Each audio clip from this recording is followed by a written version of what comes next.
Messi, Neymar, Ronaldo এই তিনজনকে যদি আপনি একসাথে দিয়াগো সিমিওনের আন্ডারে দেন, দেখবেন দিয়াগো সিমিওনে এই তিনজনকে দিয়ে ডিফেন্স করাবে।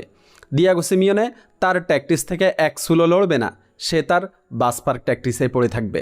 গত সিজনে কিন্তু অ্যাথলেটিকো মাদ্রিদের অ্যাটাকিং লাইন যথেষ্ট স্ট্রং ছিল, কিন্তু দিয়াগো সিমিওনে এই অ্যাটাকিং লাইন দিয়ে কতটুকু আসলে অ্যাটাকিং ফুটবল খেলছে, সে তো তার বাসপার্ক ট্যাকটিসে পড়েছিল।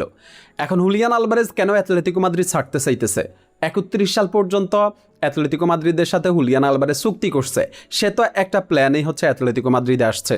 কিন্তু যখন আসলে দেখতেছে 2 সিজন পরে কিন্তু হুলিয়ান আলভারেজ দেখতেছে অ্যাথলেটিকো মাদ্রিদে হুলিয়ান আলভারেজ কিছুই জিততে পারবে না, অ্যাথলেটিকো মাদ্রিদ ওই টাইপের ক্লাবই না, দিয়াগো সিমিওনে ওই টাইপের কোচই না।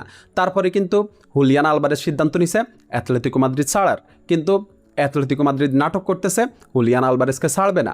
আর অ্যাথলেটিকো মাদ্রিদ ফ্যানরা আসলে হুলিয়ান আলভারেজকে নিয়ে যা করতেছে ভাই, তাকে যেভাবে আক্রমণ করতেছে, যেভাবে আসলে কটূক্তি করতেছে, যেভাবে গালি দিতেছে ভাই, আলভারেজের উচিত এখনই এই ফ্যানদের এগেনিস্টে কিছু বলা এবং অফেনলি ক্লাবের এগেনিস্টে কিছু বলা।